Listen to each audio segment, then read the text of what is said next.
Okay, so welcome to Semojo. आज एक काफ़ी इंटरेस्टिंग सॉफ्टवेयर के बारे में बात करेंगे। तो कंसिडर करो तुम्हारे पास तीन स्ट्रेट लाइन की इक्वेशन दिया हुआ है, ठीक है। मान लेते हैं पास इक्वेशन दिया हुआ है L1, जो कि है हमारे पास A1x plus B1y plus C1 is equal to 0।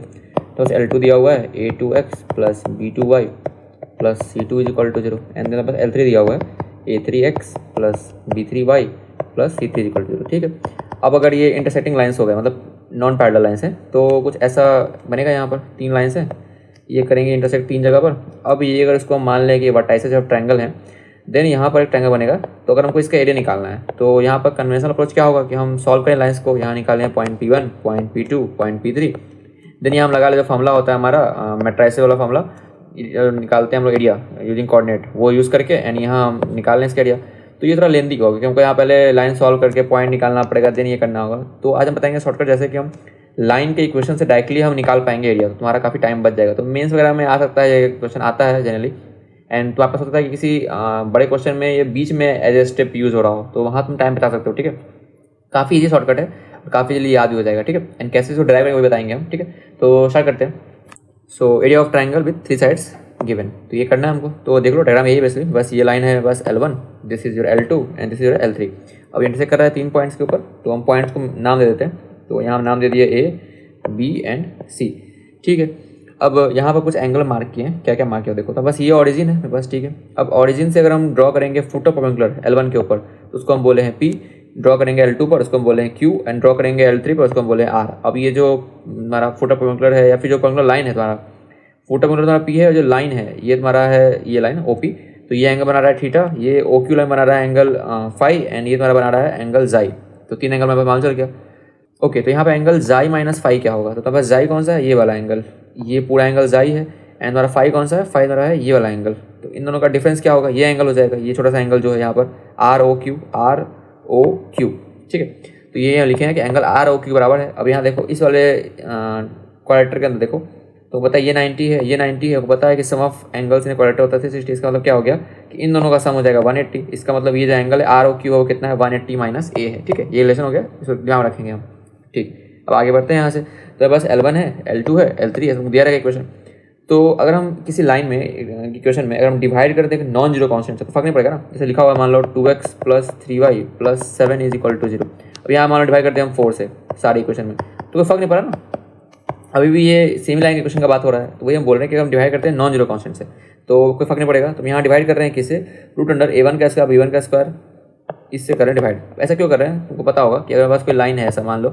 अब यहाँ अगर ये लाइन है AX plus BY plus C is equal to 0, तो यहाँ पर A square plus B square का जो रूट अंडर होता है वो क्या होता है, लेंथ होता है फुट ऑफ परपेंडिकुलर का ऑरिजिन से इस लाइन के ऊपर। इसलिए हम इसको मान लो P बोल दिए। तो P का लेंथ क्या होता है, वो होता है A स्क्वायर प्लस B का स्क्वायर। इसलिए हम डिवाइड कर रहे हैं इसको। यहाँ पर L1 को किया, L2 को किया, L3 को किया, ठीक है। इक्वेशन आ गया। अब हमको पता है equation of line in normal form. तो बहुत सारे फॉर्म्स होते हैं लाइन्स के। एक होता है मेरा 2 पॉइंट फॉर्म, वो क्या होता है, बस मान लो कोऑर्डिनेट दिए हुए हैं x1 y1 and this is your x2 y2। तो यहाँ इसको लिखते हैं ना लोग, y minus y1 is equal to slope times of x minus x1। यहाँ स्लोप हो जाता है, स्लोप निकाल सकते हो कैसे, y2 minus y1 upon x2 minus x1, slope हो गया। एक हो गया तुम्हारा y equal to mx plus c, दोनों से मतलब मोस्ट कॉमन फॉर्म है तुम्हारा। और एक तुम्हारा हो गया equation of line in normal form. Normal form क्या होता है कि मतलब बस एक लाइन है AX plus B plus C equal to 0। तो तुम यहाँ से इसको ऐसे करो रिप्रेजेंट। अब अगर तुम यहाँ से ये लेंथ निकाल लो, ये लेंथ ऑफ परपेंडिकुलर निकाल लो, ये मान लो P हो गया, एंगल बना है थीटा। तो I can represent this line, this same line as x cosine theta plus y sine theta equal to P। तो ये पढ़ा होगा ना, x by A plus y by B is equal to 1। ये line पढ़ा होगा। यहाँ पे A होता है तुम्हारा x इंटरसेप्ट का लेंथ, ये A हो गया, ये होता है तुम्हारा y इंटरसेप्ट का लेंथ B हो गया। बस इसी को हम लिख दिए इस फॉर्मेट के अंदर कि यहाँ देखो ध्यान से। तो P यहाँ देखो ये चीज़, इस ट्रायंगल के अंदर तुम निकालोगे A को कोसाइन रिलेशन से, B को निकालोगे साइन रिलेशन से, तो तुम्हारे पास ये आ जाएगा निकल के x cosine theta y sine theta equal to P, ठीक है।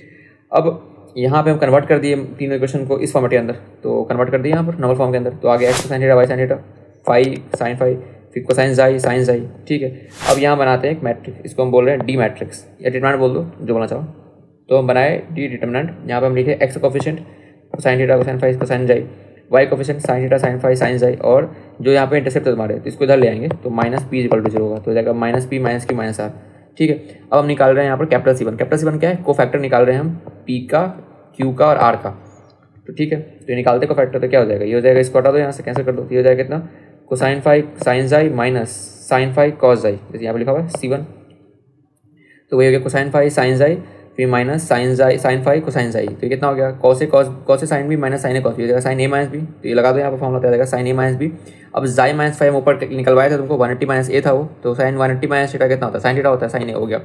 सिमिलरली हम C2 निकाल सकते हैं, हो जाएगा साइन बी, C3 निकाल सकते हैं, हो जाएगा साइन सी। तो बस 3 चीज आ गया C1 C2 C3 को फैक्टर था पी क्यू आर का माइनस पी माइनस की माइनस आर का, तो वो आ गया तुम्हारे पास साइन ए साइन बी साइन सी। ठीक है, अब हम निकालते हैं डी को, तो डी निकाल लो यहाँ पे तुम्हारा इजीली हो जाएगा। तुमको पता है ना अगर तुमके पास को फैक्टर हैं 3 कॉलम्स के, मतलब कॉलम्स के जो 3 एलिमेंट्स हैं उसके, तो तुम इजीली निकाल दो डिटरमिनेंट। वो कितना होता है, वो होता है ये जो एलिमेंट है इंटू इसका कोफैक्टर, फिर प्लस ये जो एलिमेंट है इंटू इसका कोफैक्टर, प्लस ये जो एलिमेंट है इसका कोफैक्टर।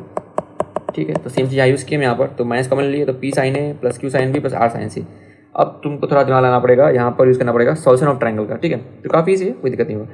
तो हमको पता है लॉ ऑफ साइन क्या होता है। अपने पास मान लो ट्रायंगल दिया हुआ है, ये ट्रायंगल है, ये मान लो हो गया ए, ये मान लो हो गया बी, हो गया सी, ये हो गया ए साइड, ये हो गया बी साइड, ये हो गया सी साइड। मतलब ए एंगल ए का अपोजिट होता है उसको बोलते हैं ए साइड, पता होगा तो बेसिक है।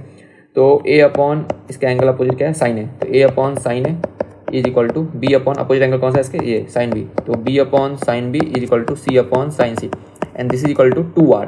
ये क्या होता है, रेडियस ऑफ सर्कम सर्कल, मतलब इसको सर्कमस्क्राइब करेगा एक सर्कल, उसका जो रेडियस होगा दैट इज r, तो this is your circum circle का सर्कम रेडियस, तो ये होता है 2r radius of circum circle. तो यहाँ से आई कैन राइट डी को कैसे लिख सकते हैं, तो माइनस बाहर ही है, पी वैसे नहीं है, साइन ए को क्या लिख सकते हैं, हम लिख सकते हैं कितना, यहाँ पे देखो साइन ए को इधर ले जाओ तो यहाँ पास आ जाएगा ए बाई डी, इधर हो जाएगा साइन बी देगा बी बाई डी, ये हो जाएगा सी बाई डी। ठीक है, डी क्या वैसे 2r को हम डी बोल दिए। ठीक है, तो यहाँ से आ गया डी कॉमन, तो आ गया a p plus b q plus c are.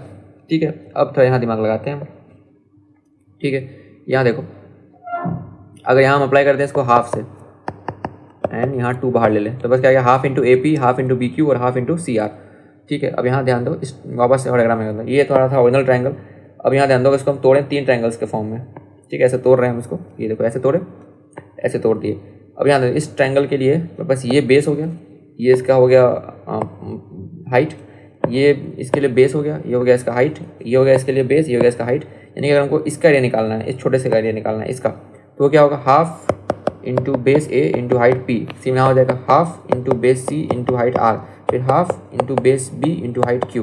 तो ये तो हम निकाल सकते हो वैसे, यानी कि ए पी बी क्यू और C R, A P B Q और सी आर। तो देखो यहाँ पे ये आ रहा था ए पी बी क्यू और सी आर, तो यहाँ से हम क्या कर दिए हाफ अप्लाई डिवाइड के 2 को बाहर ले लिया, तो निकल गया यहाँ पास triangle C O B, triangle A O C, triangle B O A. अब तुम ध्यान दोगे तो तुम्हारे पास दिख रहा है ना कि इन तीनों ट्रायंगल के एरिया हम जोड़ दें। ये एरिया देखो, एक ये एरिया, एक ये एरिया हो गया, एक ये एरिया हो गया एंड एक ये एरिया हो गया। इन तीनों के एरिया का सम जो होगा वो तो होगा area of triangle A B C, बस वही लिखा हुआ है यहाँ पर। तो यहाँ इसको लिख दिया हम area of triangle A B C, तो बस डी जो था डिटरमिनेंट वो निकल के क्या गया minus twice of triangle A B C by D. ठीक है, अब हम निकाले थे कोफैक्टर, तो C1 C2 C3 को हम अप्लाई कर दो तो कितना देगा साइन ए साइन बी साइन सी। अब हम इसको तोड़ सकते हैं, साइन ए यहाँ से ले सकते हैं हम, कितना था वो ए बाई डी था, साइन ए बाई डी आ गया, साइन बी तुम्हारा बी बाई डी आ गया, साइन सी को ऐसे रहने दिया हम। अब तुम दिमाग लगाओगे, तुमको पता है कि मान लो कि ट्रायंगल है ऐसा, ये मान लो हो गया ए, ये मान लो हो गया बी, ये मान लो हो गया C, this is A, this is C, this is B. तुमको निकालना अगर एरिया, तुमको पता है ना कि हम किसी 2 साइड का प्रोडक्ट ले रहे हैं, यानी कि half into A into B into, अब इंक्लूडेड एंगल कौन सा है इसमें, एंगल सी इंक्लूडेड है तो इसका साइन ले लो, तो साइन सी, तो पता होगा फॉर्मूला ये, तो half into A B sine C हो जाता है यहाँ पर। तो यहाँ ये कर रहे हैं अप्लाई किए 2 से, डिवाइड किए 2 से, तो half into A into B into sine C क्या हो गया एरिया हो गया ट्रायंगल का, तो twice of area triangle A B C by यहाँ पे डी का स्क्वायर। तो यहाँ से हमें मिल गया C1 C2 C3। ठीक है, इनको डिवाइड कर दो तो बस क्या आ जाएगा कि area of triangle A B C is equal to D square upon 2 C1 C2 C3। तो ये द्वारा फॉर्मूला हो गया। तुम्हारे पास अगर इक्वेशन दिए हुए हैं 3 लाइन के L1 L2 L3, इनसे एक ट्रायंगल बनेगा, उसका जो एरिया होगा वो हो जाएगा डी का square upon 2 C1 C2 C3। D क्या था, डिटरमिनेंट था जहाँ पर हम क्वेश्चन करते थे एक्स वाई और सी का, वो लिख देना है तुमको। ठीक है, C1 C2 क्या है, C3 क्या है, कोफैक्टर है उसके। ठीक है, अब इस पर देखते हैं पहले प्रॉब्लम, ताकि तुम्हारा क्लियर हो जाए कि कैसे काम चल रहा है। आई गेस डेरिवेशन क्लियर होगा, बहुत सिंपल डेरिवेशन था, ज़्यादा किया नहीं हूँ। ठीक है, तो देखते हैं प्रॉब्लम कैसे अप्लाई करेंगे इसको। तो क्वेश्चन क्या है, find the area of triangle form by the straight lines. वो equations are 2y plus X minus 5, फिर तुम्हारे पास है y plus 2x minus 7 and है x minus y plus 1 equal to 0। ठीक है, तो यहाँ पर निकाल लो कि डिवाइड कैसे करोगे, तो root under A square plus B square divide करना पड़ता है। यहाँ क्या हो जाएगा, root under 1 upon root under divide कर रहे हैं इसे, तो 1 प्लस 2 का स्क्वायर, तो 5 हो गया। यहाँ होगा 2 का स्क्वायर प्लस 1, यहाँ हो जाएगा 2 का स्क्वायर 1 का स्क्वायर प्लस 1 का स्क्वायर, तो रूट 2 हो गया। ठीक है, यहाँ पर डिवाइड कर दो इसको, तो बस क्या क्या आएगा कोफिशिएंट, एक्स का कोफिशिएंट क्या आएगा 1/√5, 2/√5, 1/√2। तो यहाँ लिखिए 1/√5, 2/5, 1/√2। उसी तरह वाई का लिख लो, उसी तरह तुम सी का लिख लो। सी क्या आएगा -1/√5, -7/√5 और प्लस 1/√5। तो यहाँ पर स्क्वायर 1/√2, तो यहाँ कर दिए इसको। एंड यहाँ से √5 कॉमन निकाल लिए, √5 कॉमन निकाल लिए, √2 कॉमन निकाल लिए, तो ये बच गया यहाँ पर सिंपल।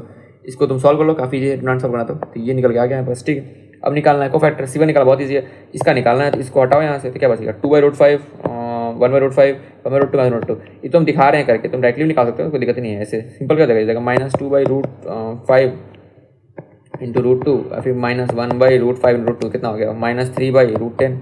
तो ओरली कर सकते हो इसको। तो फिर C2 निकालना है, तो इसको निकालना हो तो इसको हटा दो यहाँ से, तो ये एंड ये 4 यूनिट हो गया। फिर निकालना है C3, तो इसको हटा दो, ये बच गया तुम्हारा C3 का। तो यहाँ से C1 निकल गया, C2 निकल गया, C3 निकल गया, तो ये क्या होता है D² upon twice of C1 C2 C3, ठीक है। तो यहाँ पुट कर दो, तो यहाँ D² by twice of C1 C2 कर दिए, यहाँ पर कैंसिल करो, आ गया -3/2, क्योंकि पता है एरिया हमेशा पॉजिटिव होगा, तो इसका मॉड ले लेंगे हम यहाँ पर, तो मॉड लोगे आ जाएगा 3/2 आंसर, ठीक है। तो काफ़ी ईजी था, हम फॉर्मूला पुट कर लिए। अब यहाँ एक चीज़ ऑब्जर्व करना था कि तुम जो डिवाइड किए थे यहाँ पर, ये जो डिवाइड किए तुम √5 से, √5 से एंड √2 से, इसका यहाँ कोई यूज़ नहीं आया। क्यों, तुम ध्यान दो यहाँ पर, ये जो टर्म था यहाँ पर एंड ये जो टर्म था यहाँ पर, ये हमेशा कैंसिल हो जाएगा हर बार। तो ये तुम्हारा ऑब्जर्वेशन था कि इस स्केलिंग फैक्टर का एरिया का अंतर नहीं पड़ रहा, ठीक है। मतलब स्केल कर देंगे तो सेम फैक्टर से स्केल हुआ ना, तो एरिया का अंतर नहीं पड़ेगा, एरिया सेम रहेगा वहाँ पर। तो हमको ज़रूरत नहीं है बार बार ये चीज़ करने का, ये करने का कोई नीड नहीं है। ये ऑब्जर्वेशन था कि स्केलिंग फैक्टर कैंसिल हो जाता है लास्ट में, तो हमको ज़रूरत ही नहीं है इसको बार बार करने का। तो इसका हम क्या यूज़ है वो बता देते हैं तुमको। मान लो तुमको निकालना है, लाइन दिया हुआ L1 L3, तुम्हें क्या करना है, तुमको डिवाइड कुछ नहीं करना, तुमको बस क्या करना है, एक्स कोफिशिएंट सब में से ढूंढो। तो क्या दिख रहा है हमको 6, 1 एंड 9, 6, 1 लिख दिए। Y coefficient -7, 3 and 2। फिर सी कोफिशिएंट ये हमें कि हमेशा फॉर्मेट क्या है, AX + C = 0, ठीक है। तो C का 38, -2, -43 लिख दिए। निकालो डिटरमिनेंट, ये आ गया -1875। निकालना है कोफैक्टर, इसको हटाओ, ये कितना हो गया 2 -25 -25। फिर तुमको निकालना है C2, इसको हटाओ, कितना हो गया 12 + 63 75 हो गया। ओरली करना है तो जरूरत नहीं लिखने का, ऐसे दिखा रहे हैं लिख बस हमको। इसको करना है, इसको हटाओ, कितना हो गया 18 + 7 25 निकल गया बस। अब निकाल दो area, half into D² upon C1 C2 C3। तो यहाँ आ गया -75/2। हमको पता है कि एरिया हमेशा पॉजिटिव होगा, तो इसका तुम मॉड ले लो। तो एरिया कितना आ गया 75/2, यानी फिर कितना होगा 37.5 स्क्वायर यूनिट्स। तो ये काफ़ी मतलब तुम्हारा अच्छा शॉर्टकट है, टाइम बचाएगा। अगर तुम्हारा क्वेश्चन कभी आ गया, मेंस वगैरह में तो आते रहता है एरिया निकालने के लिए, या फिर किसी क्वेश्चन के तुम्हारे बीच में आ जाए एज ए इंटरमीडिएट स्टेप, तो तुम्हारा टाइम सेव कर सकते हो। सिंपल, बहुत फॉर्मूला सिंपल है, D² upon 2 C1 C2 C3। और लाइन तुमको दिया ही रहेगा, बस तुमको खाली X Y और C क्वेश्चन लिख देना है, यहाँ पे निकालना है D एंड C1 सिर्फ निकल जाएगा तुम्हारा पास। इसको निकाल लेना, इसका कोफैक्टर, फिर इस क्वेश्चन का इसका कोफैक्टर, देन इसका कोफैक्टर, एंड तुम्हारा आ जाएगा एरिया बहुत ईजिली। तो ये एक शॉर्टकट था, इसको रख सकते हो नोट करके, हेल्प करता है तुम्हारा टाइम बचाने में, ठीक है। So that's it for this video. Thanks for watching. See you in next video.